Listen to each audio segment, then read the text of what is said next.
careful. Be careful. He's like this close to falling off that back. Yeah. He's like,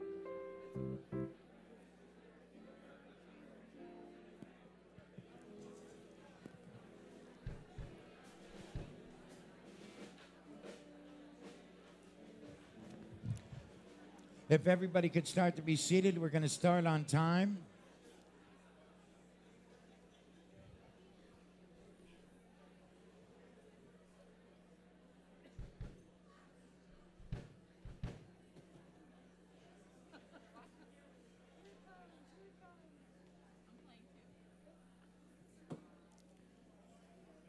By my Apple Watch, we have 20 seconds left.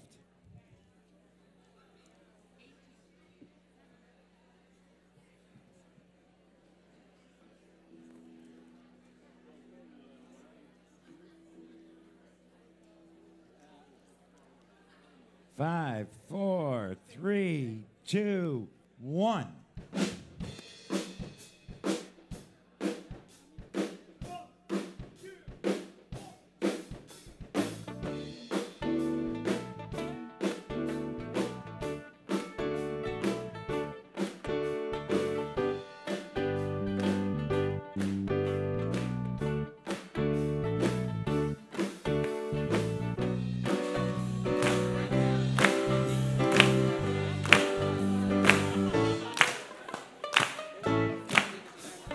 Come on, everybody.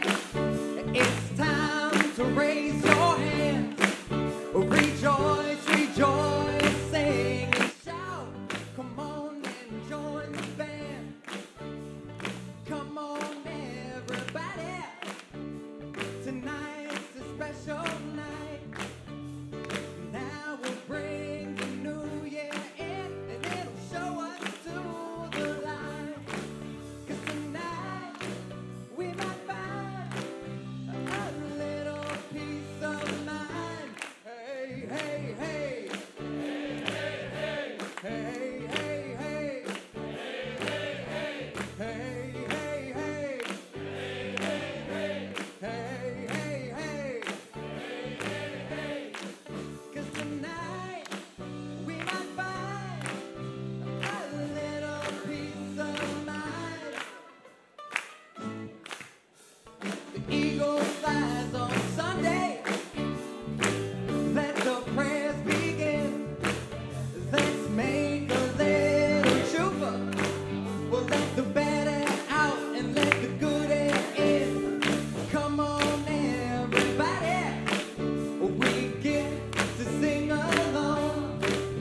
Let's join our hearts together in one big happy song. 'Cause a little radical amazement will open up our eyes. Hey, hey, hey. Hey, hey, hey. Hey, hey, hey.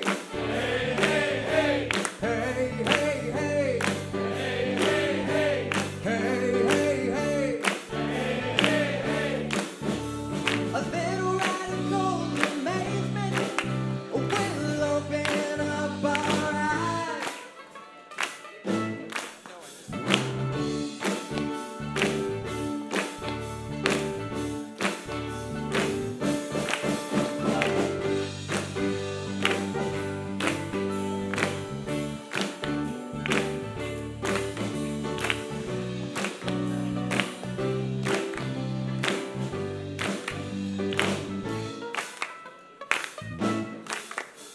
I'm grateful for yes and hurrah.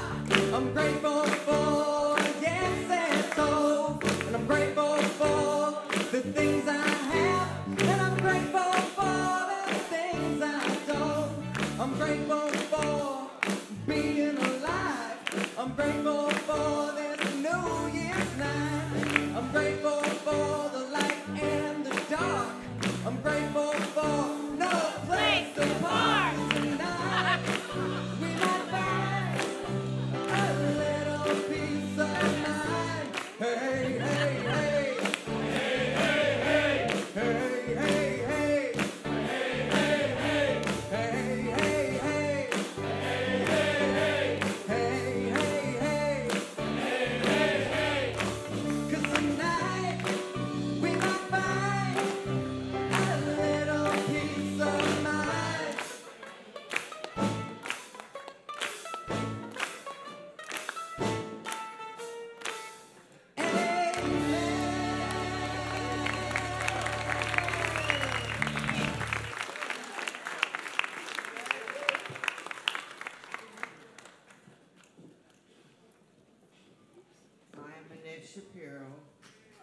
local member of this community.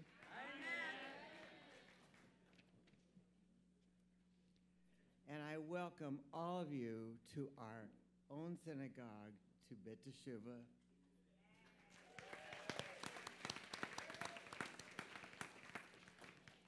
We are here during the high holidays to take a deep breath, moving from the past, bravely stepping into the present with new convictions, and looking forward to the future.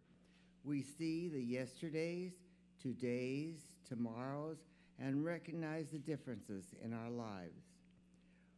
With each choice we make, we impact our fate, the future of our families, our communities, and our world. Judaism is filled with wisdom and insight that we can apply to all areas of our lives. And the high holidays give us the opportunity to learn and experience the beauty and spirituality of our Jewish tradition. Hashanah Tovah, welcome to our synagogue.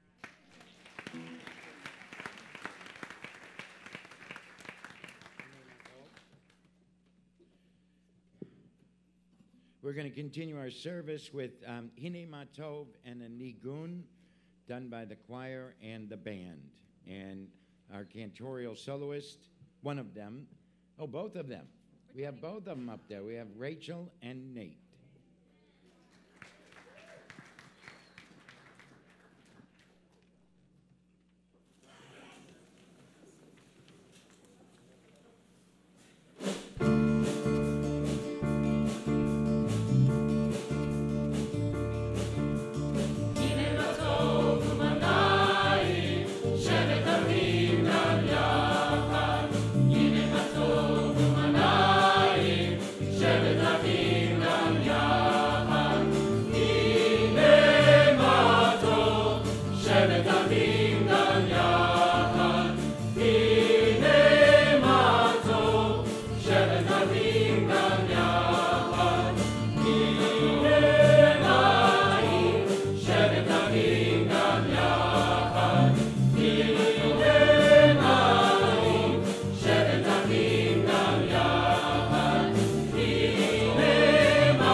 Trevor's going to come up and give his take on this piece from S.Y. Agnon, found on page 6, To Seek the Way. It says, our master Reb Chaim of Zanz told this parable. A man had been wandering about in the forest for several days, unable to find the way out. Finally, he saw someone approaching him in the distance. His heart was filled with joy. Now I shall surely find out which is the right way out of this forest, he thought to himself. When they neared each other, he asked the man, brother, will you please tell me the way out of the forest? I've been wandering about here for several days, and I'm unable to find my way out. Said the other to him, brother, I do not know the way out either, for I too have been wandering about here for many days, but this much I can tell you. Do not go the way I have gone, for I know that is not the way. Now come, let us search for the way out together. Our master added, so it is with us. The one thing that each of us knows is that the way we have been going until now is not the way. Now come, let us join hands and look for the way together.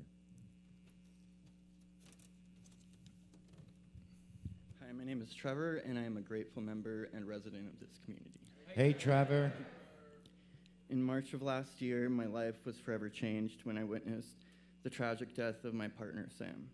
My mind was clouded with some of the most intense emotions I've ever felt as I saw the love of my life lying motionless on the cold, hard pavement. All I could do was let out cries of complete and utter agony as I sat in a pool of blood holding his hand, praying to whatever God I knew that he would close his fingers around mine.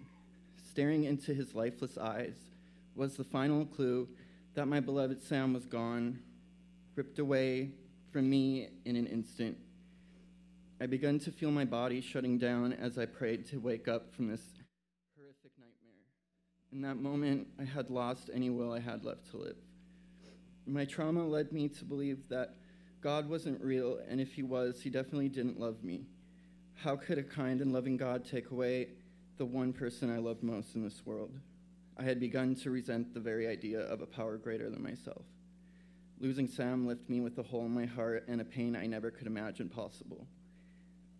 Drugs and misery once again became my only friends. I wanted to die, but couldn't muster up the courage to do it, so I vowed to never let myself be hurt like this again.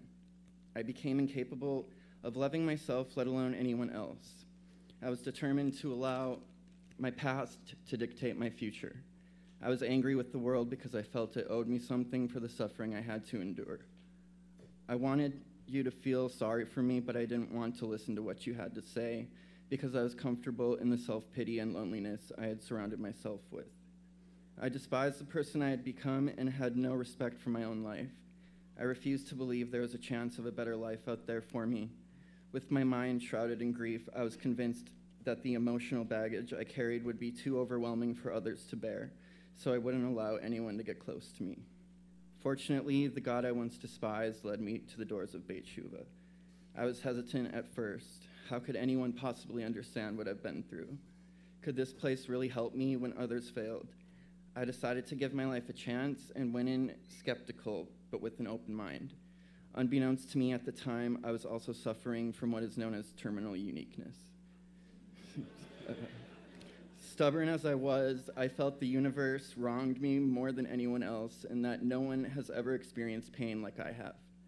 Through the strength of community, I learned I wasn't alone anymore and that there are people out there who share my story and know what I've been through. I'm forever grateful to Beit Shuvah and the friends I have made here. Because of them, I'm once again able to laugh, smile, and experience a love I never thought I'd ever again be capable of. My friends have helped me realize I don't have to go through this alone. My struggles no longer define me, and I don't have to let my past determine the person I want to become or stop me from living a life I know I deserve. Thank you.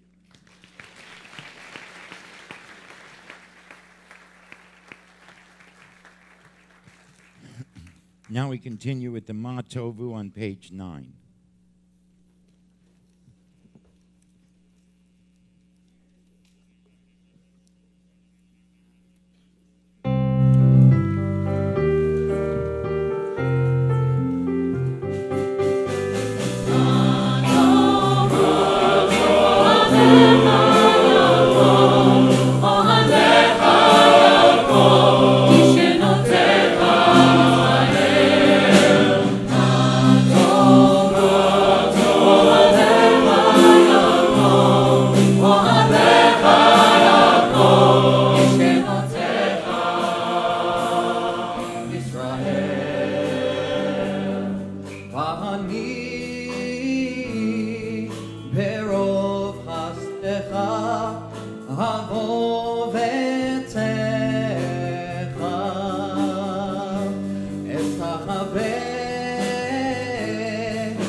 Elohim, perov hasdecha, hanini b'meishcha.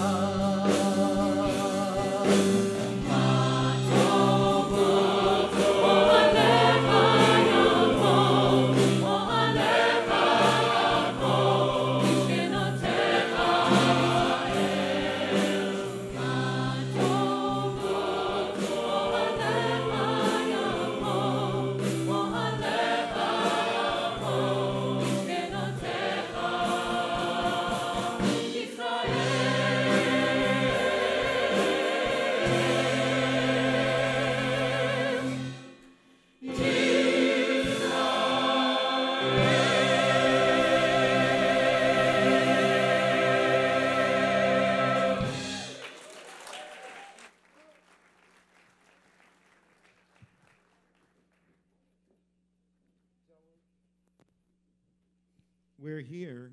We're live streaming too, just for those of you who aren't aware, who are sitting here. Nobody's being shown except the people who are up on the bima. However, I wanted just to make that disclaimer. We're here to end one year and begin another. And yet, even as we begin 5779, we still have 10 days yet until it really becomes solid and whole. So I'm in thinking about what was I going to say tonight, I turned to Rabbi Heschel. I know that's surprising. He says the Bible is not a utopia. Had the Torah demanded perfection, it would have remained a utopia. The laws of Torah ask of each generation to fulfill what is within its power to fulfill. He goes on to say the obvious is not yet to speak truth. When the obvious in the words of God, the words of our prophets, stand in conflict, truth is the refusal to rest content with the facts as they seem. These words, of course, stir up a lot of emotion in me. They stir up an anger. They stir up a discontentment. A discontentment to accept things just as they are. To say this is the way they've always been. A discontentment to say, okay, this year is just like last year or the year before. We'll sit in services and we'll pray and we'll do this and we'll do that, and it'll be the same and nothing changes. These words motivate me to say no. There always will be a change. The question is, what is the change within us? Are we going to realize that we must never forget that there is a higher truth than the one we're able to comprehend at first sight? There is no corner on the truth. There's always a higher truth that we can aspire to. It's the higher truth of the prophets. It's the higher truth of our consciousness. It's the higher truth of our Yetzer HaTov, of our best inclination, of our divine inclination. And we have to remember that the prophets make us partners of an existence meant for us. He goes on to say what was revealed to them was not for their sake, but intended to inspire us. We have to be inspired by these services. We have to be inspired by the words of Torah, the words of the music, the words of the people explaining prayers, the words of our own hearts, the words of our own beingness, the words that come to us from God. We have to be inspired by them to move forward. And we have to remember that we have to be in a continuous understanding.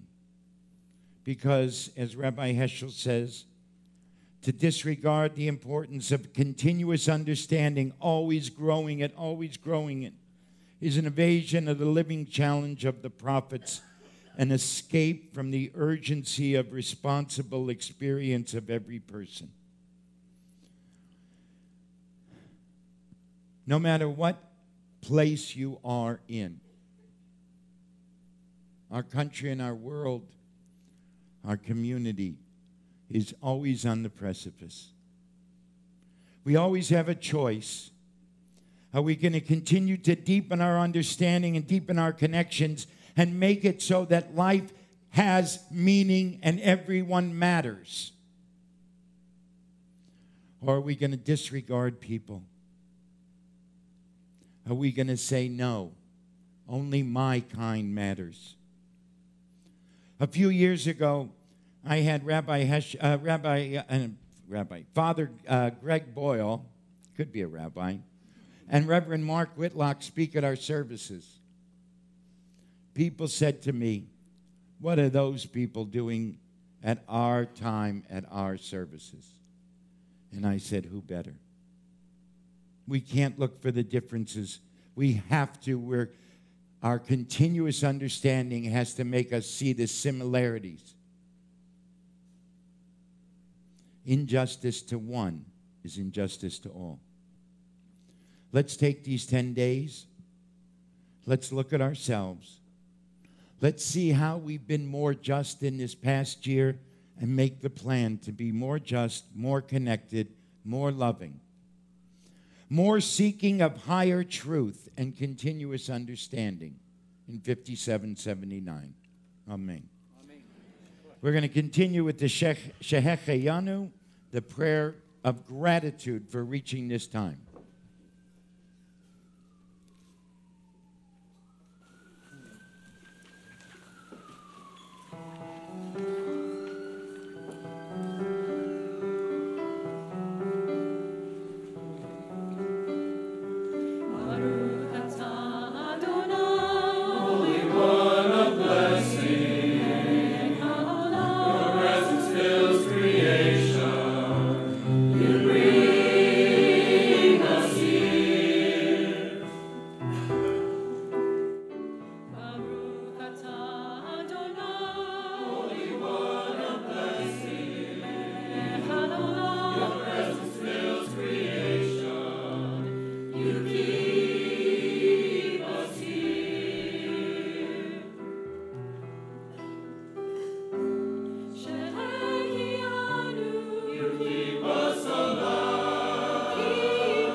On page 10, we have the doorway to a richer life, so we'll do this responsively.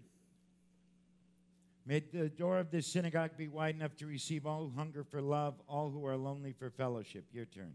May it welcome all who have cares to unburden, thanks to express, hopes to nurture. May the door of the synagogue be narrow enough to shut out pettiness and pride, envy and enmity. May its threshold be no stumbling block to young and straying feet. Do you know that you guys talk louder than this when I'm speaking or some rabbi is giving a sermon? I just wanted you to be aware of that. May it be too high to admit complacency, selfishness, and harshness.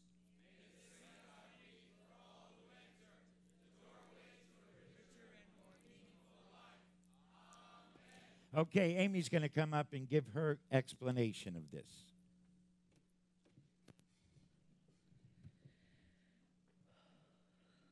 Hi, everyone. I'm Amy, a grateful member and resident of this community. Hi, Amy. I've been here now for almost 8 months. I came here from Bakersfield. I heard about Beit Teshuvah from a friend who came through the program. Before I got here, I was lost and in despair. What brought me here was my problem gambling. Aside from gambling, I had been sleeping 18 hours a day. I had no direction or purpose. I was very much depressed. When I came to Beit Teshuvah, I immediately felt love and acceptance. My self-esteem was at an all-time low. With the help of my treatment team and this community, I have learned to love and accept myself. And now my life has meaning and structure. I wake up looking forward to what the day has for me. Before I came to Beit Teshuvah, I couldn't even walk 1 block. And now I've done half a marathon, and I go walking 5 miles every morning.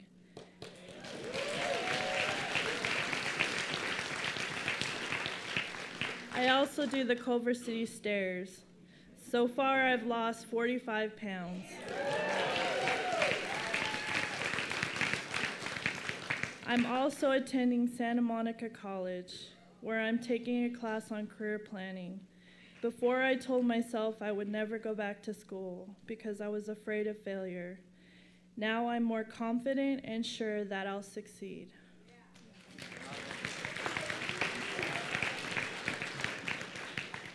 Prior to coming here, my relationship with my daughter was strained, and even that has improved. I am so glad I walked through the synagogue doors where I found hope and a place to recover my passion and discover my purpose. I just wanted to say thank you to this community, to Harriet and to Rabbi for starting this wonderful place. Thank you.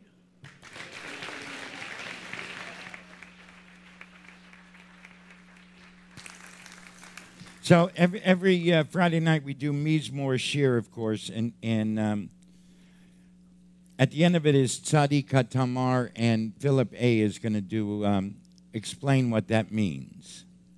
And then the quartet is going to sing it.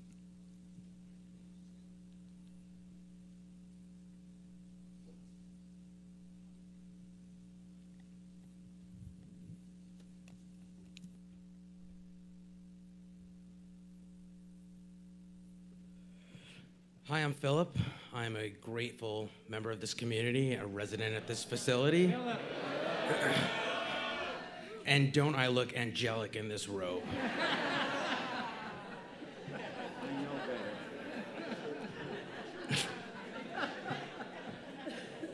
Rabbi whispered behind me that he knows better. Most of you do too. I was asked to talk about Tzadik HaTamar. The first line translates to, "The righteous will grow strong like the palm tree." If I'm applying it to myself, I'm not gonna call myself righteous. I'm really not that narcissistic anymore. But I changed that word to sober. In my sobriety, I keep growing stronger. A couple lines later, it says, they will bear fruit even in old age. You know, a tree gives fruit, we can eat it, we get nourished by it.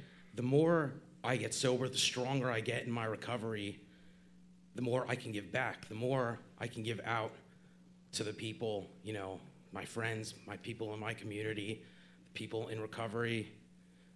So what I was asked to talk about was how I'm stronger in my recovery. So this isn't the first time I've been sober. Right now I'm sober almost 7 months. I've been sober thank you. I've been sober 7 months before though, and it didn't last. So how am I stronger this time than those other times? This time, it's different. There are different things. This time, I always had meetings. I had the steps, and that's all great. It's all important. This time, I actually have spirituality. I've prayed before. It never meant what it does these days. I found connection with my actual religion, with Judaism here at Beit Tshuva, which is something that I hated for so long growing up the way that I did. I get down on my knees every morning. I say, Moda'ani lefanecha melech v'kayim shechazarti minishmati b'chama rabba munatecha. Thank you, God, for waking me up and that everything works and that all my body parts, everything's good, you know? And then I say a bunch of other stuff and I feel it, I mean it.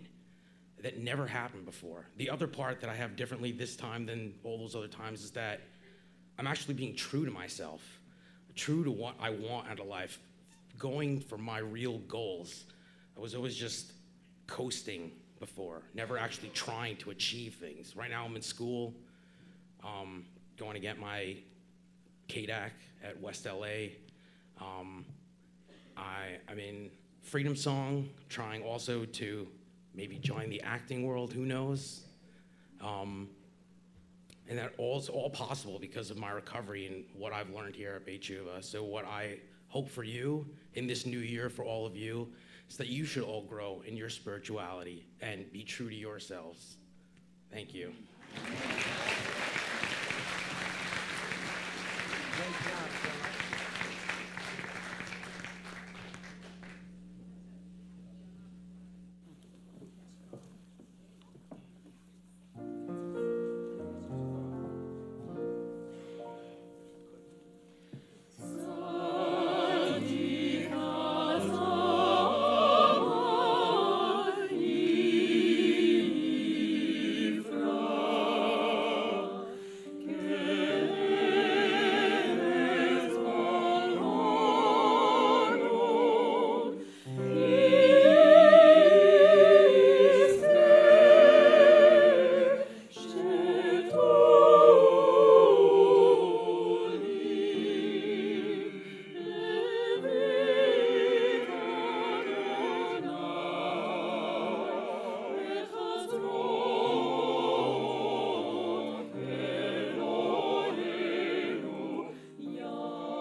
On page 19, Nicole's going to read To Seek the Way and explain it to us.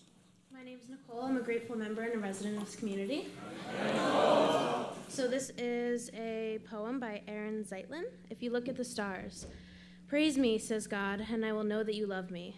Curse me, says God, and I will know that you love me. Praise me or curse me, and I will know that you love me. Sing out my graces, says God. Raise your fist against me and revile, says God. Sing out your graces or revile. Reviling is also a kind of praise, says God. But if you sit fenced off in your apathy, says God, if you sit entrenched in I don't give a hang, says God, if you look at the stars and yawn, if you see suffering and don't cry out, if you don't praise and you don't revile, then I created you in vain, says God. Indifference, apathy, showing no interest or energy, and unwilling to take action, especially over something important. This was my life for quite some time, if you could call it a life. Simply living just to get high. God meant nothing to me.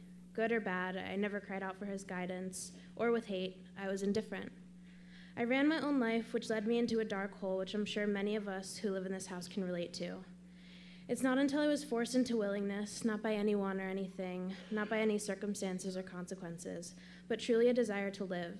My choices were to die an alcoholic or choose a spiritual path, to no longer be indifferent, but to choose. God is either everything or he is nothing. God either is or he isn't. What is your choice to be in this new year? Thank you.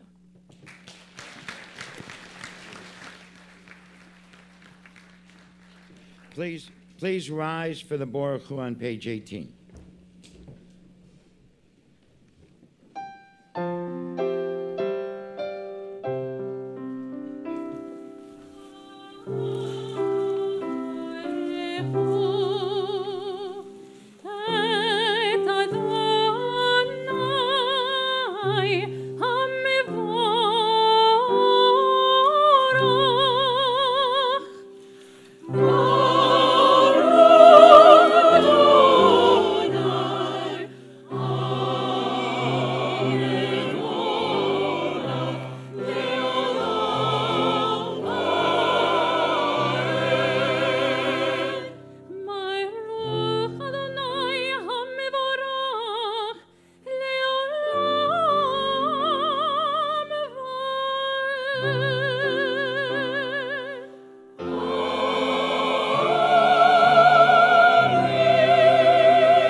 Please look at the screens for the Ma'ariv Arabim duet.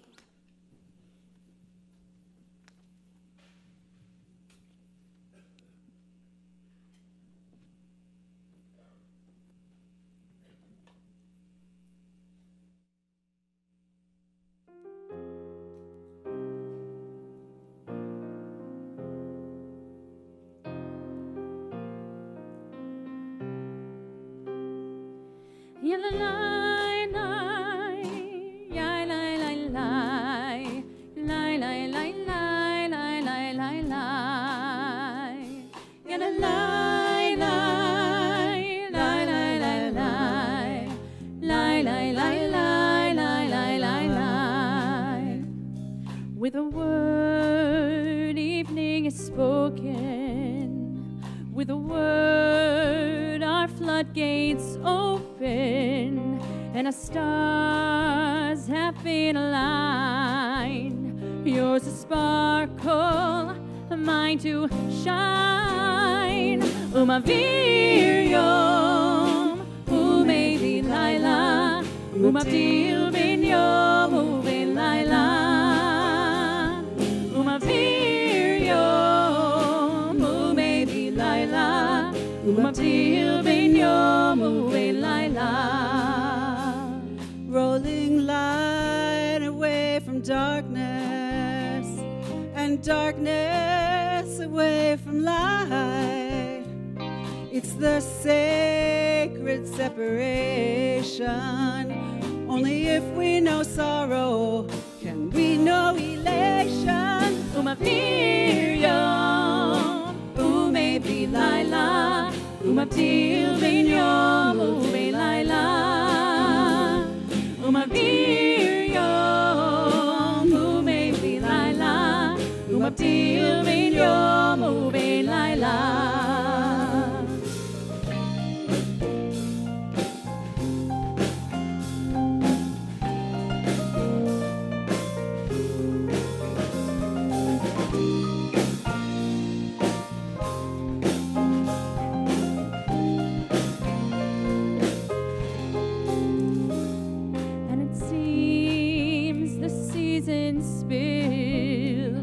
Into a time forever filled, walking, weaving into spinning, until we are standing still. Umavir yom, umevi laila, umavdil bin yom. umavir yom uvein laila, umavir ben yom uvein laila. Baruch atah Adonai, Hamarim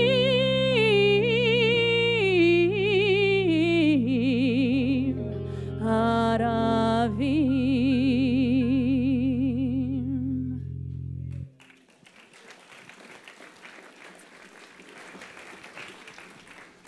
So in the Shema, after the Baruch Hu, there's the Shema and its blessings, it's called. So there's a blessing before it, Ahavat Olam. It's found on page 20 and 21.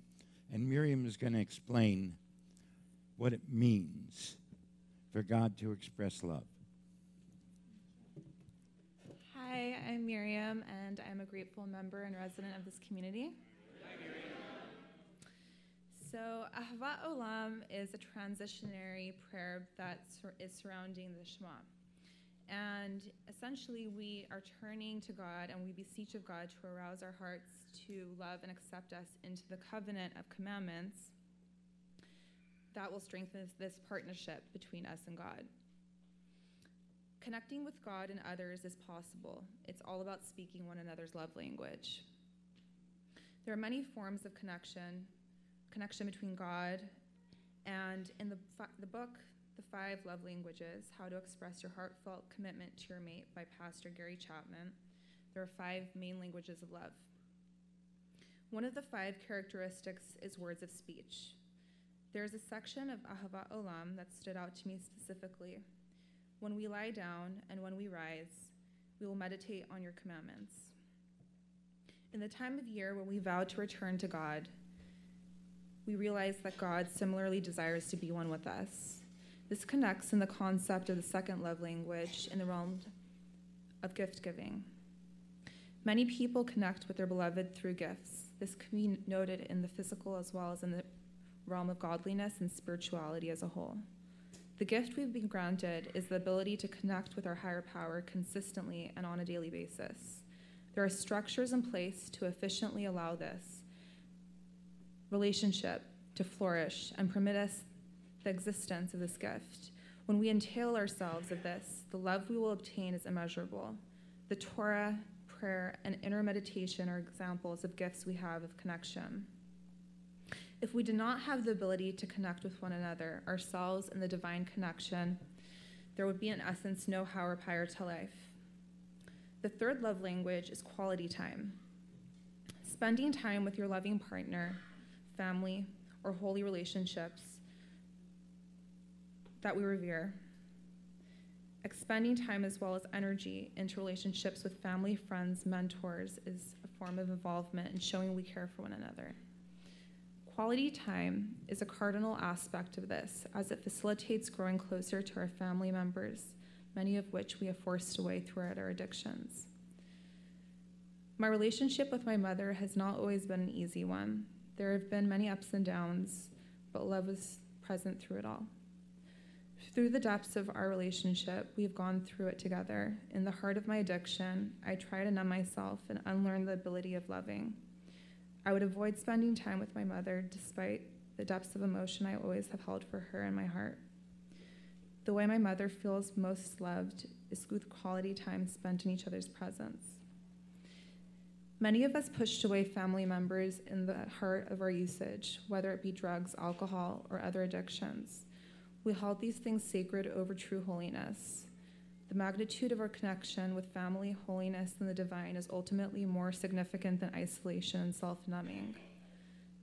The fourth bond of love in the prayer of Ahavat Olam is directly interluded with Shema in the theory of touch. When we kiss the mezuzah on our doorpost or wrap a talit around ourselves, we are actively feeling God's embrace. That divine manifestation of holiness, holy love emanating divine radiance and synergy between us and God in every second and every cell. The communication of love that is last is committing oneself towards doing acts of service. In Ahavat Olam, we speak about doing your will with a full and willing heart, and sometimes we may be begrudging to step outside of ourselves to aid another and perhaps our community. However, not only does one footstep lead to another, but transformative action comes from taking an initial step forward. There is value in stacking chairs and filling coffee pots. These actions allow emergence from oneself and understanding the concept of the other. In the process of my own recovery, I'm choosing daily to recreate each relationship that existed previously in my life with friends, family, and self into loving each the optimal way. True godliness of spirituality is recognizing that God wants to spend time with us, each and every one of us, just the way we are at the place we are. No matter how far we feel we have fallen or how we believe we are risen, there is a piece of godliness in each of us that yearns to return to its creator through prayer. The question is, are we willing to cherish our time with God and create a sacred space for him in our life? God speaks all the languages of love. We need to permit ourselves to connect as we are in order to allow God into our lives. The goal for a spiritual relationship in the end of the day is progress, not perfection.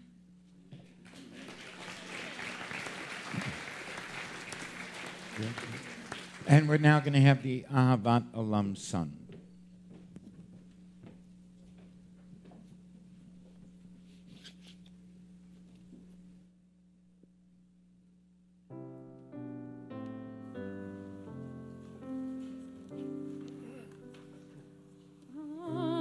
Ahavat olam, with everlasting love, hast thou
On page 22, we have the Shema.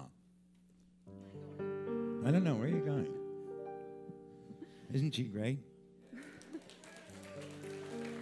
And the choir, aren't they great?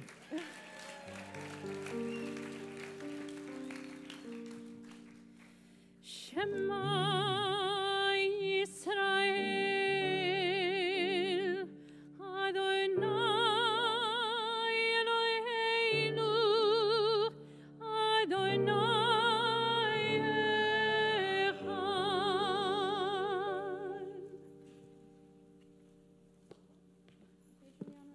22 for the V'ahavta. Thank you.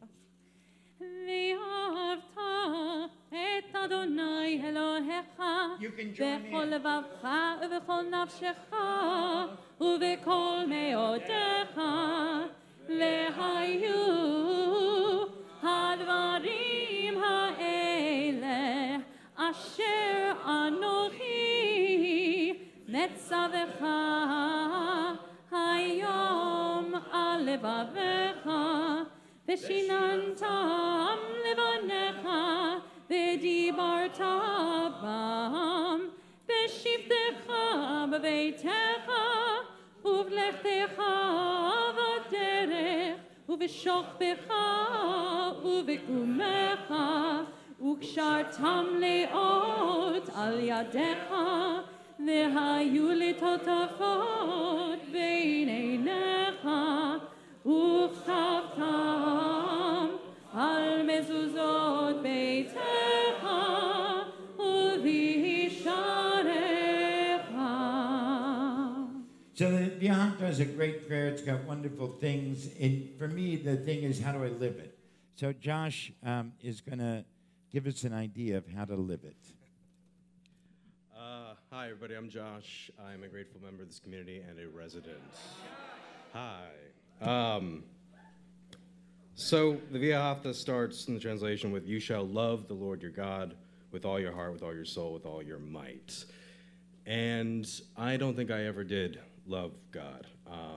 I grew up afraid of God. I didn't like God when I was in Hebrew school. I thought he was a bully, insecure sky daddy that punished people, and it didn't vibe with me. And then when I was 18, I left Judaism. I entered into my agnosticism, into my atheism, and then into my hopeful nihilism. And I lived there for quite some time. The translation goes on further to say, talking about the tefillin, that you shall bind them being the words that you shall love God, as a sign upon your arm. And this is quite literal for me, because while I didn't love God, God apparently loved me. And when it was in January, where I missed my vein due to drugs, and I'm now marked forever on my arm with, as I like to perceive it, the love of God. Now, I struggle with this every day. This represents, to me, all of the mistakes, all of my despair, all of my shame. But it can also represent a new path. By getting sober, I have found my soul again. I've tapped back into, I think, my truest, authentic self. And in that regard, I'm proud to have this. Something that I need to have as a reminder to me to be grateful, to be alive, and to be connected. I don't know if I will ever truly love God. However, what Beit Shuvah has been doing for me is teaching me how to love myself. And while I struggle with that, I'm getting closer. And when I love myself, there's an opportunity to love God. Thank you.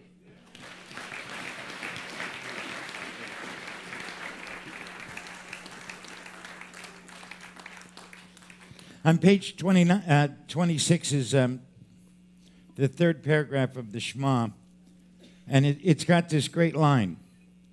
V'lo taturu acharei levavchem v'acharei nechem asher atem zonim achareihem. It's a wonderful line.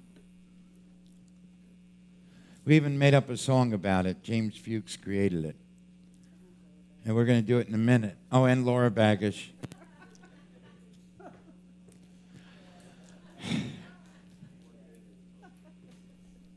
One of the great things about being rabbi of Beit Shuva is that everybody corrects me. I'm really grateful for it.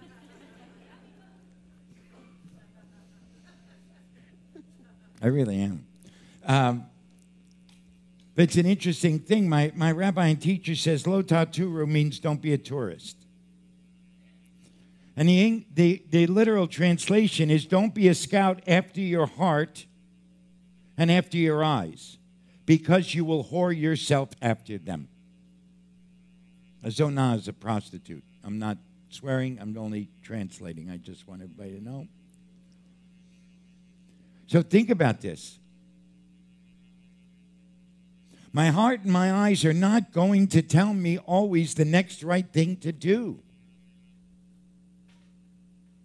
And unless I want to be rooted in citizenship, rooted in a connection and a love for God, rooted in following and walking in God's ways, and living lives of principles, not personalities. Living a life that's committed to and living principles even when it goes against my own self-interest. The number one principle of the Torah. The only thing that is mentioned 36 times in the Torah is take care of the stranger. So anybody who can have the eye disease of prejudice, the eye disease of the other, is a tourist in God's world. And even though our hearts want to make us make somebody a bad guy,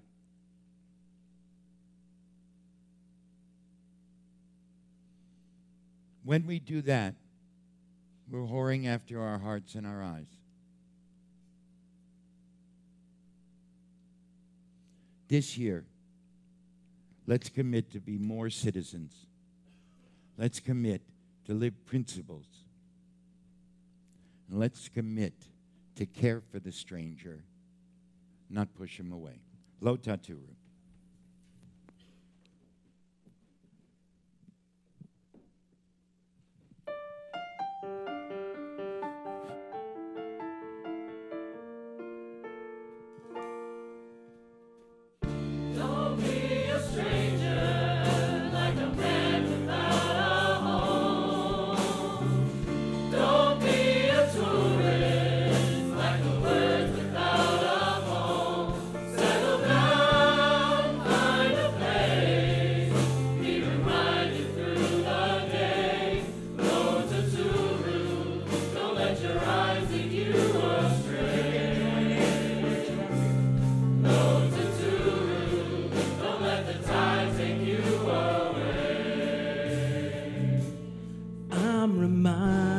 Of your world as I go through the day. I'm flying free like a bird from cloud to cloud. I hold on to the strings that tie me to your wings, and the journey that I'm on keeps getting stronger.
without a home. Don't be a tourist like the words without a home. Words without a home. Find a place, be reminded through the day. Roads are too real. Don't let your eyes lead you astray. Roads are too real. Don't let the tide take you away. Roads are too real. Don't let your eyes lead you astray. Don't let your eyes lead you astray. Don't let the tide take you away.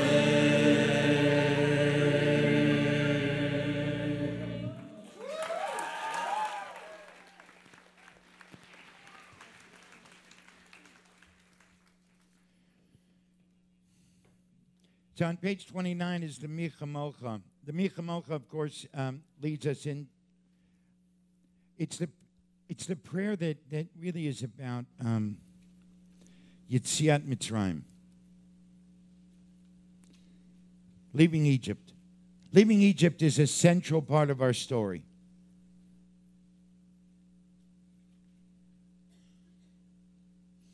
And just as we were blessed to leave Egypt, so too do we have to help everyone else leave Egypt. That is a spiritual principle. So when we say, Michamocha ba'ilim Adonai, who's like you? Revered in praises, doing wonders. Everybody at the Red Sea pointed and said, Ze Eli, with a different understanding, a different experience of God. So no one religion has the corner on it. You don't have to be an evangelical Christian to be a person of faith. Every person can be a person of faith. And we need to make sure that we keep leaving the Egypt of our narrow places, of our narrow ideas, and come into the promised land of community, the promised land of connection, and the promised land of God. Michamocha, done by our choir and cantor.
On page 30 is the Hashkifenu that Judy's going to tell us about.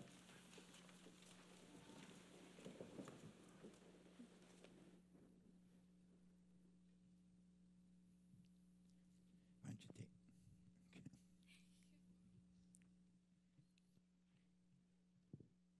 Hi, my name is Judy, and I'm a grateful resident here at Beit Teshuvah. Hey, Judy. Hashkivenu Hashem Elokeinu L'Shalom. Oh God, let us lie down in peace. To me, it means to find a way to lie down in peace amongst the chaos of life. So often we get caught up in our own suffering, self-pity, and denial that we lose perspective and ourselves in the process. Rosh Hashanah gives us an opportunity to start anew, v'amidenu malkenu lechaim, and awaken us to life on the morrow. Before getting out of my comfort zone and going into treatment, I'd always pray for peace, but never really knew what it actually meant. I wasn't sure I could actually achieve a sense of security, wholeness, or inner peace. I remember being a wreck and unable to see 5 feet into the future. All I could think about was my past and how it affected me. I would literally scream and cry out for God to save me from the prison I had built for myself. I wanted to be saved or maybe forgotten, wishing I had never existed. I felt unsafe and afraid of everything. Afraid to go places alone, afraid of my own shadow. I felt as if I was born only to suffer. Yet I always believed that I was here for a reason and God would not abandon me. All that was required of me was to abandon self-pity and translate willingness into action. I walked into Beit Teshuvah naked and afraid, completely lost. After being here for 3 months, I find myself progressing, discovering parts of myself I never knew existed. For the first time in my life, I am building a magen, a shield, with which to protect myself from dever, cherev, ve'yagon, plague, destruction, and sorrow. In my recovery, that means shielding myself from addiction, depression, and despair by building community, learning to love myself and others, and participating, not anticipating life. Like a seed, let us use this time of the new year to renew ourselves and plant in healthy soil so that we may grow roots strong enough u'shmor tzetenu u'voenu l'chaim u'shalom, to guard us always and everywhere, and to bless us with life, peace, and serenity. I'm looking forward for this upcoming year of growth, wholeness, peace, and protection. Shana Tova Mtuka.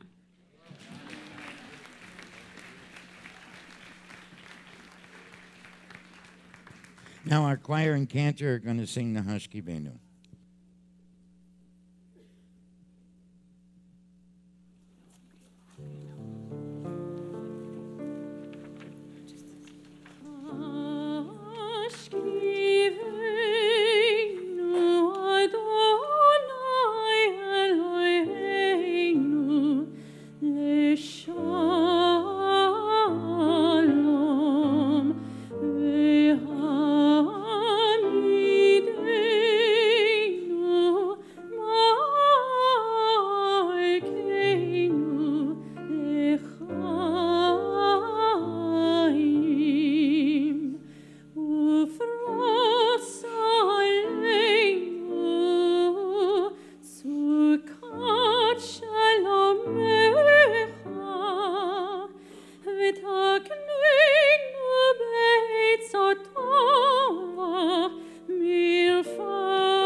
On page 34 is the Chatzi Kaddish.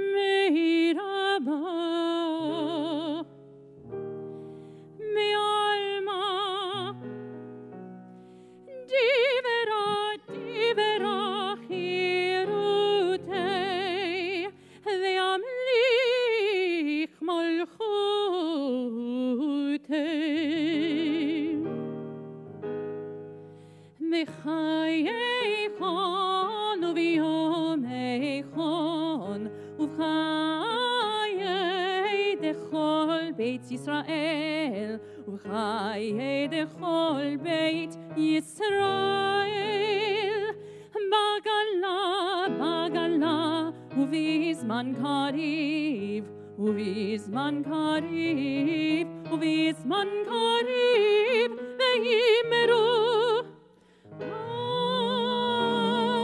אמן יהי שמי רבה מבורך לעולם ולעולמי עולמיה יתברך יתברך וישתבח ויתפאר ויתרומם ויתנשא ויתהדר ויתעלה ויתהלל שמי דקודשה בריחו לעילה ולעילה מן כל ברכתה ושירתה תושבחתה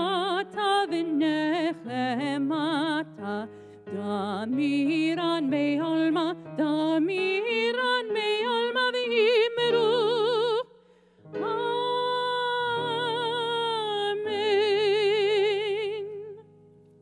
On page 36 through 46 is the Amidah. It's a silent prayer. It's a time when we take some time just to be with ourselves and with God.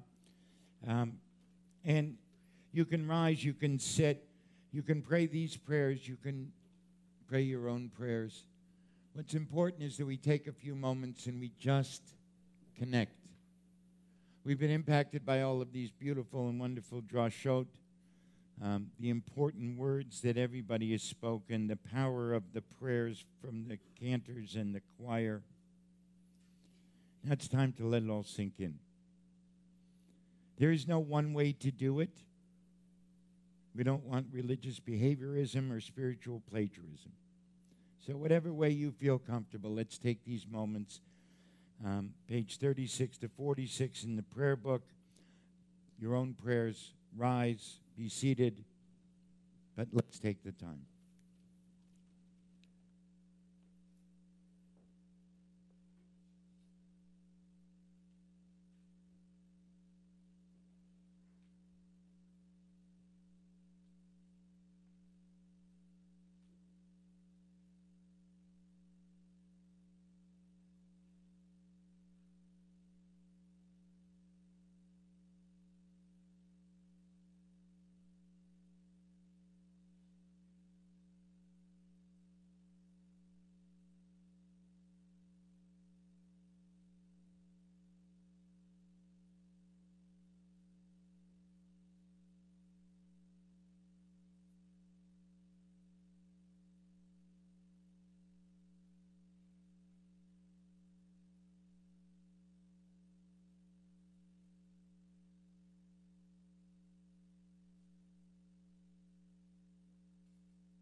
Even though some of you are still praying, we want to give everybody else the idea of what this is about.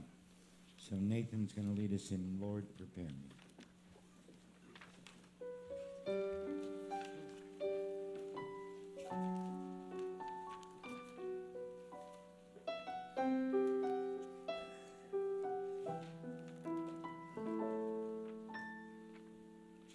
Lord, prepare me to be a sanctuary, pure and holy, tried and true.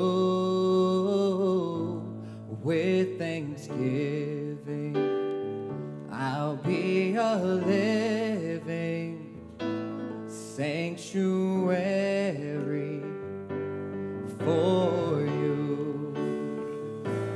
Lord, prepare me to be a sanctuary,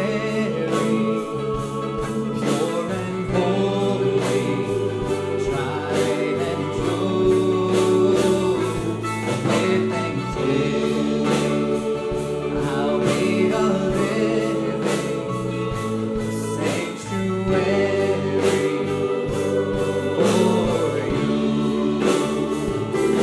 Lead me on, Lord, from temptation.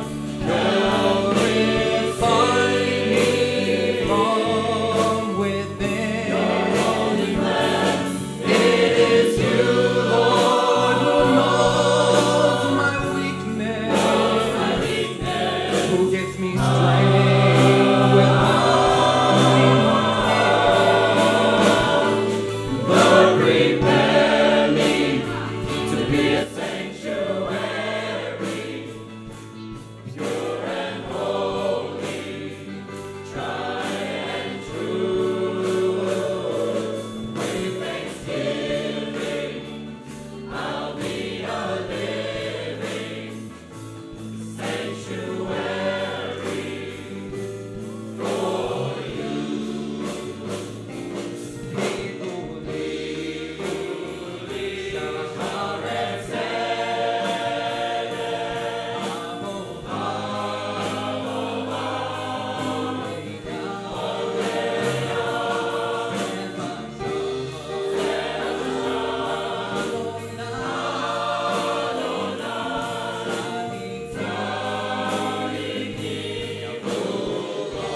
So now we're going to do "Oh Say Shalom Our Way." Now that we did it, you know, who wrote that piece? Lord, prepare me.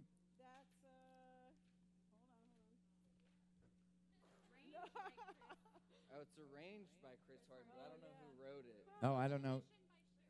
What? Oh, okay. Shira, Chris did the arrangement of it. I think it was done by somebody. So. Right, it's a mashup of 3. So now we're going to do "Oh Say Shalom Our Way." All right? Yeah. So we got Cantor Nate, we got Cantor Rachel, the band, and somebody. So let's see who it is.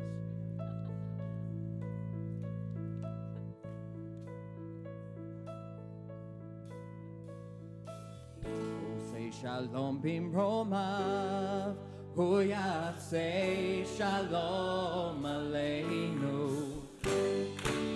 Oh, say shalom bimromav, hu yaseh shalom aleinu. Oh, say shalom bimromav, hu yaseh shalom aleinu. Yaseh shalom, hey, yaseh shalom.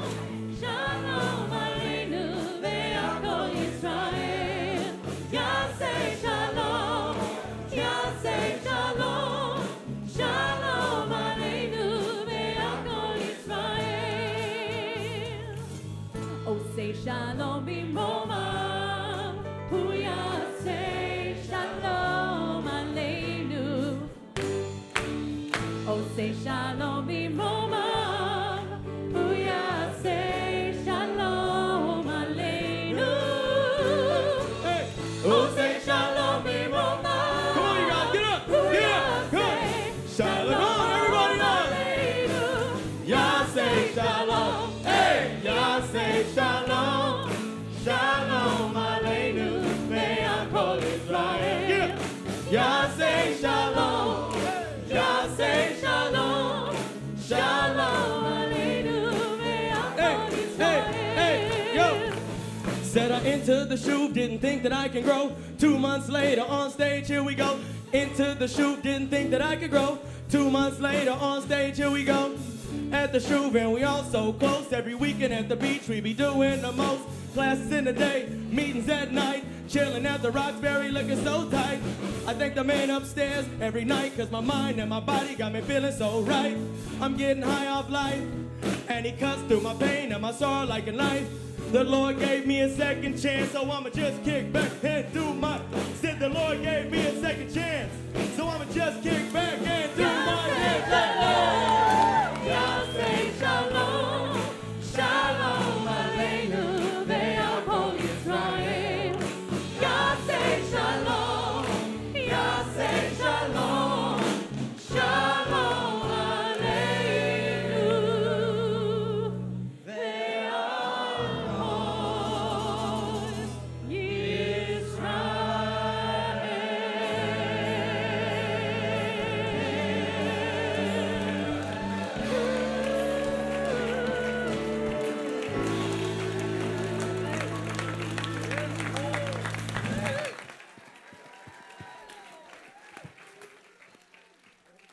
Okay, so I want to report we're only running about 14 minutes behind schedule. Oh, that's not too bad. Which for us is amazing. So at Beit Tshuva, we're blessed with a plethora of rabbinic wisdom and voices. And tonight, Rabbi Michael is going to deliver the sermon.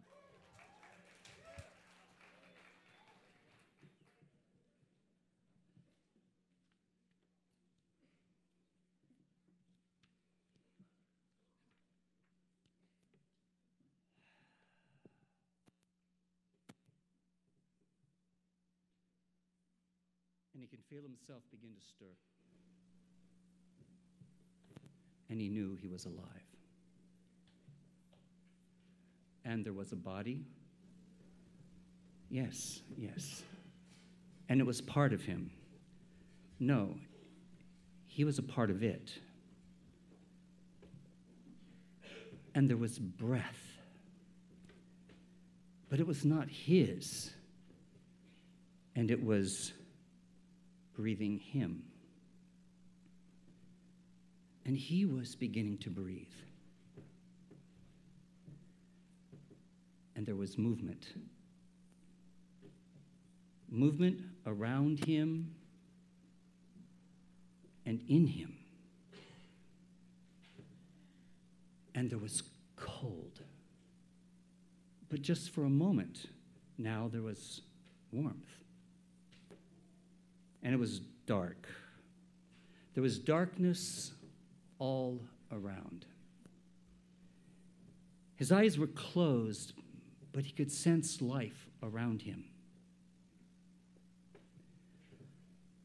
Let me just lie here a little longer, he thought. And a great sense of uncertainty filled him, yet no fear. A sense of the known was beginning to fill him. Yet there was also an unknown that was beginning to appear. Beside, outside, inside. And slowly the light began to enter in, and there were uncertain shapes and colors, but becoming more defined as the light came. Then a sense of clarity entered into his consciousness, and he began to be filled with awe and trembling. Yet there was a calmness and a certainty. This was a new beginning, a new start, a new chance. And then he felt a hand hold his hand, and it helped him come to his feet. And then he heard a sound, a voice that said to him, "Welcome. I've made a world for you, so come and be fully alive." I've always found it amazing that in Judaism, that the day starts at night. It starts in darkness and in the uncertainty. And I'm certain that in the days of old, when we didn't have the luxury of electricity and light, the fear of making it through the next night to the next day was very, very real. Even more profound, if you allow it to be so, is that the new year also begins with the setting of the sun and the onset of darkness. We live in uncertainty for what's to come in the next year. Will it be good for us? Will it bring bad into our lives? Kotevenu v'Sefer HaChaim.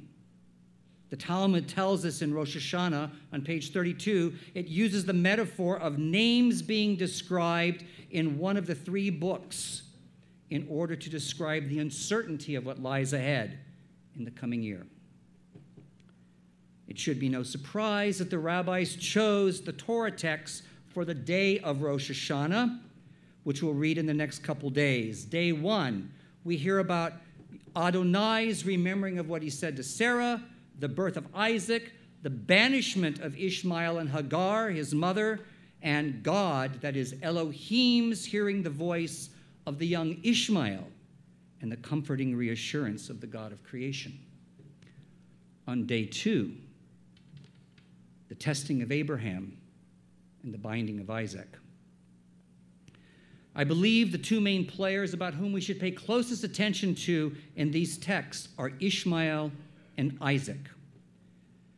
For this moment, Sarah, Hagar, Avraham, they're all distractions to the main point of the story for us. Rosh Hashanah is not about the birthday of the world, it's about remembering the birthday of humanity. And Ishmael and Isaac represent two different types of people. Ishmael, the world literally happens to him. The Torah depicts him as a child, a yeled. However, he was likely somewhere between 16 and 19 years old if we follow the chronology of the text. In the narrative, however, he's depicted as having no choice in the matters at hand. He is thrown out into the desert of the world and faces an unknown future and a likely death. Does he cry out or does he pray? We don't know. The Torah text doesn't tell us. What it does tell us is that God, the God of creation, hears his voice and comes to him to both rescue and deliver him to a promise of future greatness. Ishmael surrenders to a situation that is portrayed as out of his control. We've witnessed the Ishmaels on the borders this past year in cells, unable to deal with the world around them and taken from their parents. Now there's Isaac. Isaac is the model of surrender. The Midrash offers the opinion that Isaac is 37 years old at the time of the Akedah, at the time of his binding, his sacrifice. So if Abraham was 100 years old when Isaac was born, then he's 137 years old by now. And if that's true, Isaac could have stopped him at any time. I can see Isaac now. Abba, really? Wood, fire, no lamb? Okay, fine. So this is not a story about a young, innocent boy being taken to be sacrificed by his father. Rather, it's the story about an adult human choosing to surrender to the circumstances surrounding him and that are happening to him. This same Midrash records even a mistranslation in Genesis 22. In this Midrash, God rebukes Abraham and says, "When I told you to bring Isaac for a sacrifice, I wanted him at," the Hebrew is the word el, "at my altar, not al, not on it." Furthermore, Abraham is chided for misunderstanding the Hebrew v'ha'alehu, in which he should have interpreted as bring him up, not offer him up. Accordingly, God called upon Abraham to take Isaac up to the mountain, prepare a burnt offering, not to offer him as the burnt offering. So when I told you, take your son, I was not changing my promise that you would have descendants through Isaac. I did not tell you to slaughter him, but rather to take him up to the top of the mountain. You have taken him up, now take him down again. Sometimes we know exactly what is happening around us and to us, and we need to surrender to the circumstances. A soldier returning from battle, wounded physically or emotionally, and yet he does not give up, surrenders to the situation that he has and makes the best of his life. We are both Ishmael and Isaac. Sometimes things happen to us, and sometimes things are out of our control. Both Ishmael and Isaac each demonstrate a kind of surrender, one out of circumstances and one out of choice. Surrender is the foundation upon which recovery is built. Recovery begins with surrender, since without it, there is little possibility for change. It is the platform on which we build new, changed, and sober lives. Surrender is not merely reserved, however, for those of us in recovery. Surrender is a spiritual act to which we all are called at the beginning of each Rosh Hashanah. Few of us welcome the idea of surrendering to anyone or anything. We view surrender often as a sign of weakness, a coward's action in the face of a stronger and overpowering enemy. We've been taught to believe that the strong, brave, and courageous among us fight to defeat their enemies. So we resist surrendering for fear of seeing ourselves or being seen by others as weak. The act of surrender and recovery from addiction begins with a willingness and then a giving up of the fight against a perceived threat and to feel whatever our addictions have allowed us not to feel: fear, pain of the unknown, and lack of certainty. Addiction is often driven by a desire for more happiness or less pain that has become self-destructive and out of control. The disease of addiction continues to progress in a fruitless journey of avoidance, regardless of the consequences. By continuing to use, the fear of facing ourselves and the struggle associated with abstinence pushes recovery into some imaginary time in the future. Surrender. Surrender is when we allow someone to love us when we are unable to love ourselves. God willing, we will be able to love ourselves. It is to allow, just like the human, just like the Adam in the opening of this drosh, to allow someone to breathe for us. This is why community is so important. It allows me to be part of something and for something to be a part of me. Community is a power greater than me. And Beit Teshuvah is community. Beit Teshuvah will breathe for me when I am unable to breathe, if I allow it to do so. Beit Teshuvah will take my hand and raise me up if I let go and quit fighting. Admitting powerlessness over addiction and considering the possibility of abstinence and sobriety is the language of recovery. Giving up our white-knuckle control and fear of the future is the language that fits all of us. To take the first step of surrender is to lose our known sense of self as defined by the ego, which is protected by the strongest human instinct, survival. A willingness to begin is to be shown a life while my eyes are still closed and to allow someone to take my hand and lead me through the door into the unknown.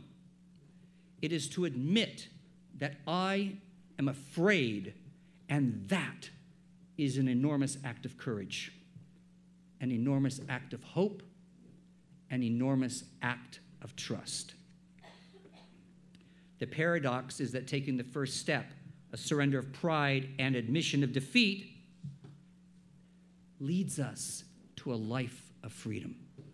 We give up the battle that's going on inside of us between the counterproductive strategies that we believe are leading us to happiness and our efforts to ward off the demons of the unknown. The first step toward recovery, or the first step toward freedom from self, means facing the challenge of not knowing and considering the possibility of losing many of the ways that we define our self-identity. Who will I be if I let go of my addiction? How will I act? What will I feel? What will others know and think about me? Am I willing to let go of my beliefs? Am I willing to let go of my old behaviors? Many of us are afraid to make such a deep psychological transition. We cannot trust ourselves to make such a profound change or give up perceived control that substances once offered. What will happen if I ask for help and admit I have a problem? I find it interesting that the word surrender does not occur in the Big Book of AA at all, or in the 12 and 12. It said that the term was avoided because of its negative association with the Oxford group. They had to, as a membership requirement, actually make a surrender on their knees. And that's one of the factors that actually led to AA's break with the Oxford group. But when the Oxford group faded, it became safe again to use that term. So in As Bill Sees It, published not until 1967, we find surrender as many as 21 times in it. So it goes to show that surrender is important, and it is a struggle to give it meaning and practice. So the lesson of Ishmael and Isaac are for everyone, and not just for those of us in recovery. We are living in a world of uncertainty, discomfort, and for many, fear. What's going to happen in the Middle East? What's going to happen in Washington, D.C.? What's going to happen in California? What's going to happen to our economy? What's going to happen to my job? What's going to happen to my family? What's going to happen to me? I know the answers to none of these questions. Even the we of community does not have all the answers. But in community, we don't have to feel alone while we search for the answer. Woody Allen was quoted as saying, "I took a test in existentialism. I left all the answers blank and I got 100%.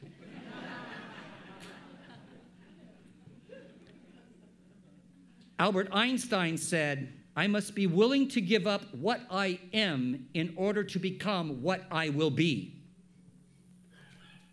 Perhaps even better, Gilda Radner is quoted as saying, "I wanted a perfect ending. Now I've learned the hard way that some poems don't rhyme. Some stories don't have a clear beginning, middle, and end. Life is about not knowing, having to change, taking the moment and making the best of it without knowing what's going to happen next." Delicious ambiguity. Delicious ambiguity. So what's your response? Rabbi Nachman writes his response in Likutei Moharan. He says, "Al yedei esek haTorah." By means of being occupied with the Torah, a person can come to merit and to understand ha-remazim, the hints that come from everything in the world, so that he can bind himself to God through them. Even in a place of darkness and obscurity, where it appears at first that it would be difficult to draw close to God, there too, ha-seichel ha-emet, true intellect will shine its light for him, so that even there he can find God and draw close to him from that very place. In the darkness of this night, we experience the world being reborn again with the light of the new day and the new year coming. There is both an Ishmael and an Isaac inside each one of us. One is not better than the other. Yes, Ishmael. Yes, Isaac. Both and. New opportunities for surrender will be presented to us on a daily, maybe even a moment-to-moment basis. We can either struggle with everyone and everyone we encounter, or we can choose to embrace the unknown and let go and let God, and that is surrender. This is a new beginning, a new start, a new chance. Yes, there is a hand holding your hand. Let it help you to your feet. Then listen for the voice that says to you, "Welcome. I've made this world for you. So come, live in the mystery and in the unknown, in the uncertainty of this life and the certainty that I will be with you always, listening to you, and may you be fully alive." 5779 is here. What will it bring? God willing, a new level of surrender for all of us. L'shana tova u'mituka.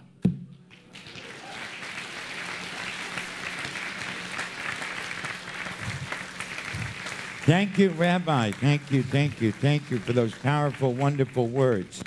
Now we have to, of course, on page 52, we have a reading about gratitude, but rather than have a reading about gratitude, Michael's going to teach us about gratitude.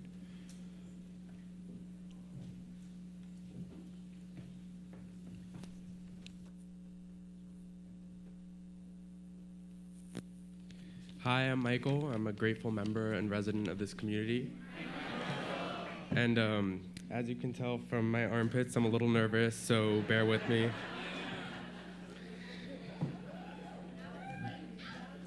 The prayer begins with God's appearance before Moses in the form of a lowly thorn bush enveloped in flames which marvelously was not consumed. As a survivor of this disease addiction, I am the bush. I burned but was not consumed. God speaks to us, and the proof is in the pudding, or in my case, the fact that I'm still here today. And even still, I make excuses not to believe or listen to her, to cling to my old ways, my own thinking, which set me ablaze. But I'm not deterred or have lost hope for avoiding responsibility and making excuses till now, because, little known secret that's not talked about that often, Moses made excuses to avoid walking in the path God wanted for him to. So I asked myself, how do I stop making excuses and start to walk the path that God intends for me? It begins for gratitude for all she has done for me, for instilling a desire for liberty and a resistance to tyranny, for creating in me a pursuit of justice and truth, which will not be discouraged by the persistent clamor of falsehood or defeated by the cruel powers of malice, for the desire to love that will not be stifled by the cynical call to hate, for the will to live and the power of the Spirit, which will not be choked by the hands of sorrow, and finally, for my faith in you that I will not let be uprooted by the words of despair. Thank you, God, for all these precious gifts you've generously bestowed to me. I offer my thanks to you, who first spoke to Moses and still speaks to us if we open our eyes and ears from the bush that burned but was not consumed. There's a reason the 12 steps begins with turning our will and lives over to God as we understand him or her, and that's because the founders of the program knew without the integration and opening of our hearts to a higher power in our lives, the fire will consume us. Before I wrap up, I just want to express some of my own gratitude for Beit Shuvah and everyone who has given me hope and a will to live. The other day, my mother said to me that she feels like she has her son back, and this is what this place does. It gives life. Shana Tova.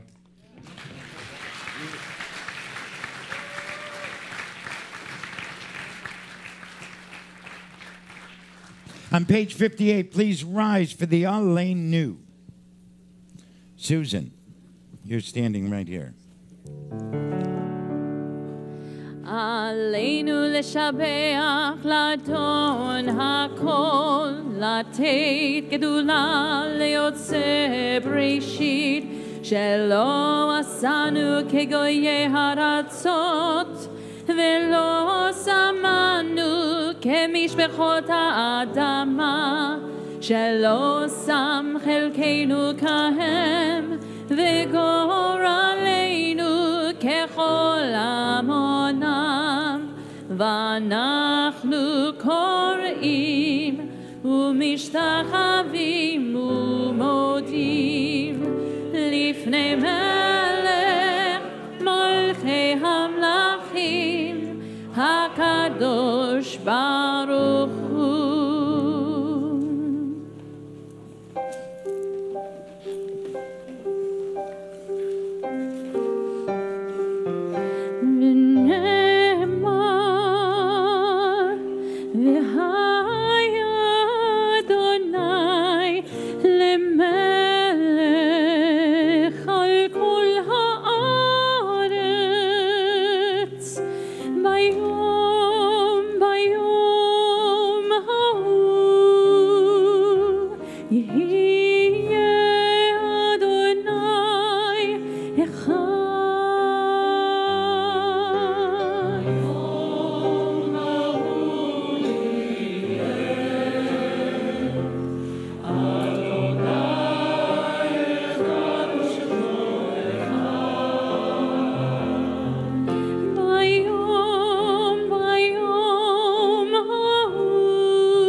So, right? We done or no, we're not done? I know, but you can sit down now, right? When you stand up there, I think you're ready to do another piece, and I'm going to do something else according to the service, so I just wanted to make sure I had it right. You know me, I could mess it up in a minute. So before we do the Mourners Kaddish and finish the service, I just want to make a few quick announcements. The first announcement is that services start tomorrow at 9 a.m. They'll go till about 12:30-ish. If we can get everybody's agreement and participation, we might even get done at noon. It's never happened before. However, I hope springs eternal with me. I am so grateful to be home for the holidays. Isn't it great to be praying here?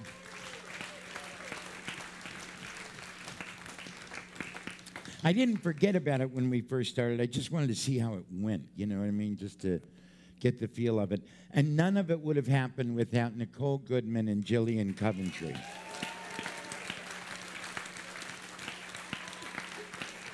Stand up, stand up. Nicole and Jillian.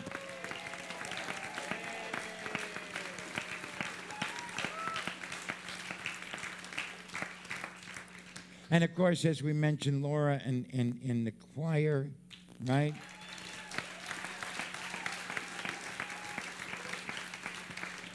And we have Tony and Ted and where is he? Glenn, and we have Luca on the drums, and what a great job they've done. It takes so much to make this happen, so many months of preparation, and everybody just really, really got into it. Most of the choir is made up of community members and residents or alumni. We have a few people that are professionals that we hired, and we're grateful to all of you for being here. Patrick, this is what, the fifth year, sixth year? Fifth year.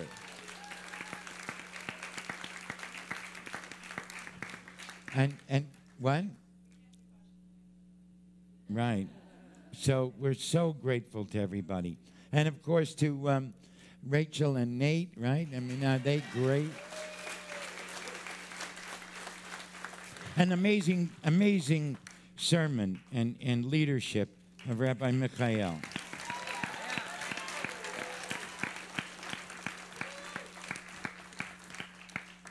And I would be remiss if I didn't really thank Janice Kaminer-Resnick and Annette Shapiro and the entire board of directors of Beit Shuvah, because without them, none of this happens.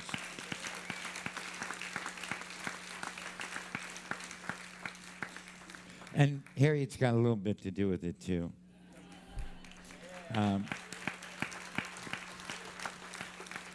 And Susan, who just played the flute and has been in the choir. You've been here, what, almost 20 years now, right? Almost 20 years from Lake Street. I mean, it's really amazing. Somebody has put up with Harriet and me for that long, right? You are a saint. I want you to know that.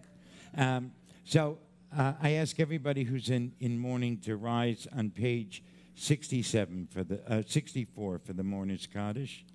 Then we're going to have two more prayers, and we'll have Kiddush and Motzi outside. Together, Yikadal v'Yikadash Shemei Rabbah. V'yalma divrach hirutei v'yamlich malchutei v'chayechon v'yamechon v'chaye dechol Beit Yisrael ba'gala v'zman koriv v'imru amen. Yehei shmei Rabbah mevarach le'olam olamei almaya yitbarach v'yishtabach v'yitpa'ar v'yitromam v'yitnasei V'yitadar, v'yitalev, v'yitalal, shemei dekudsha b'richu. Le'elah u'le'elah min kol birchata v'shirata. Tush b'chata v'nechemata. Damiran b'yalma v'imru amen. Yehei shlama rabba min shemaya. v'chayim aleinu v'al kol Yisrael v'imru amen. Osei shalom b'mromav, hu ya'aseh shalom, aleinu v'al kol Yisrael v'imru amen. May the one who makes welcome in wholeness and peace in the high heavens send comfort and love and embrace to all who mourn, we say. Okay, I'm going to ask Jeff, please be seated. I'm going to ask Jeff to come up to do a little drosh on Out of the Depths, and then we're going to do an original that was written by James, right? That was just James? Just James on that one. I knew I'd get it right one of these times.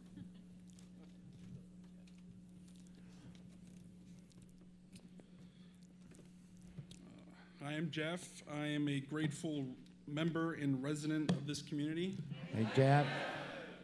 Okay.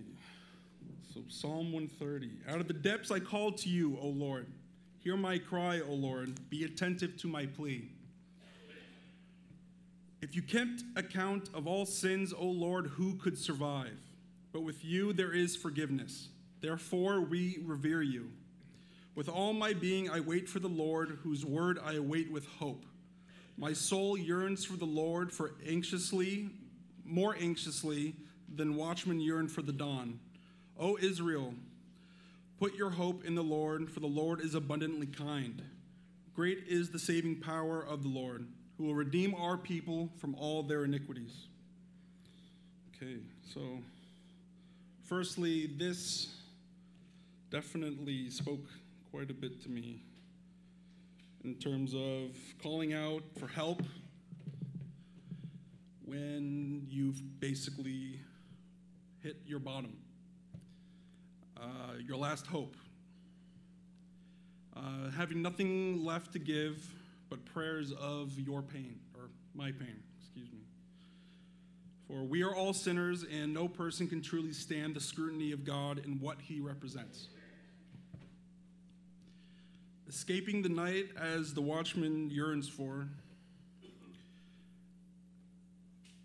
escaping our sins by having hope, and with that hope we will be redeemed, because having belief in God is having hope.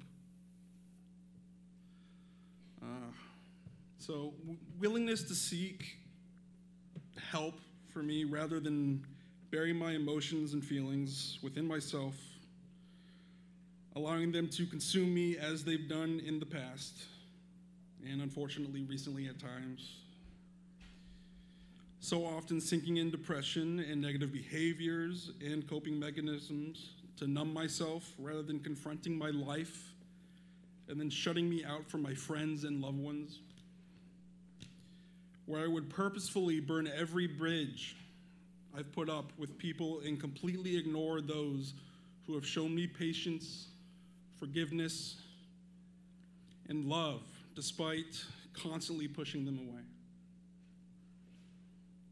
Instead, I guess I can list what I've written here, sleep, eat, drink, drug, gamble, lie, steal, because I'm unhappy, and then being happy and ashamed because I choose to do those things. So for me, I've described it as almost a snake eating its own tail until there's nothing left. So it just continues until there's nothing.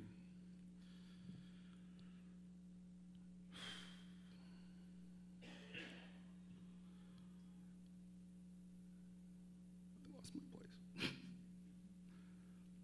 So basically furthering the cycle of negativity and those same destructive behaviors rather than being willing to turn to someone and say that I'm emotionally and even physically falling apart because of the actions, or in many cases, lack of actions, I choose to make.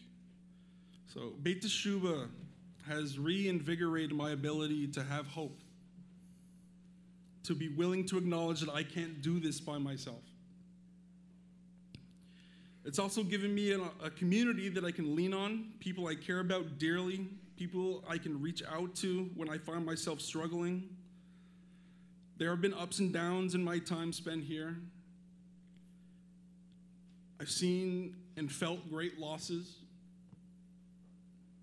Yet I have, thanks to our community, my friends here, my treatment team, and my family, come back stronger and able to move forward.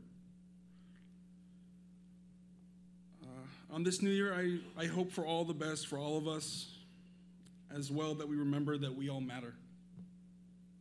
Thank you. All right. Thank you. Okay, this is an original. It's on the screen, right? Written by James Fuchs.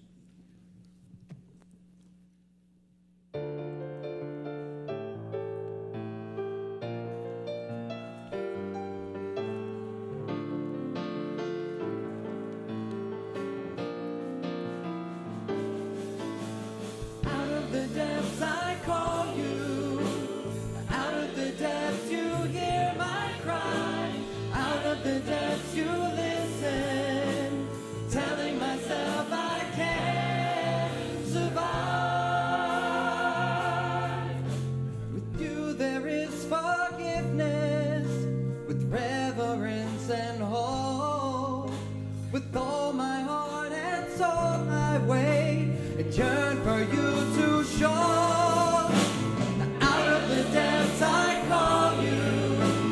Out of the depths you hear my cry. Out of the depths you listen. Telling myself I can't survive. I'm anxious and I'm watchful. And I pray for a brand new day. All from you is blessed and abundant in every way. Abundant in every way. Out of the depths I call you. Out of the depths you hear my cry. Out of the depths you listen. Telling myself I will survive.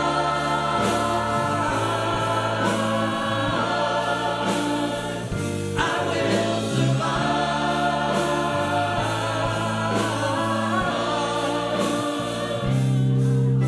To save one soul, it is as if you say. To save one soul, it is as if you say.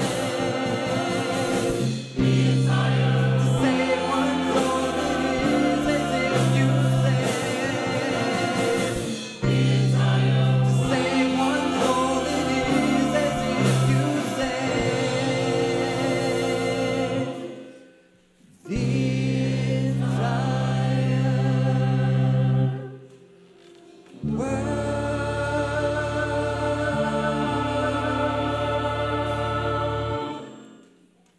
Yehi ratzon milpanecha Adonai Eloheinu Elohei Avosenu shetachadesh aleinu shana tova umesuka. May it be my will, because I know God wants, so it must be Yehi ratzon milpanecha Adonai. Makes no sense, even though the translation says, may it be your will. Of course, it's God's will before God. Will it be my will? Will it be our will? Before Adonai, our God. That we make this year new. That we renew ourselves. To make this year a year of goodness and sweetness. We can do it. Let's go have some challah and honey and apples and kiddush and say Shana Tova Umetuka. May everybody have a wonderful, wonderful 5779. Amen.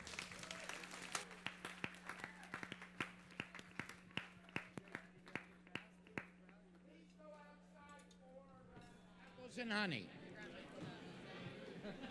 Great job, guys.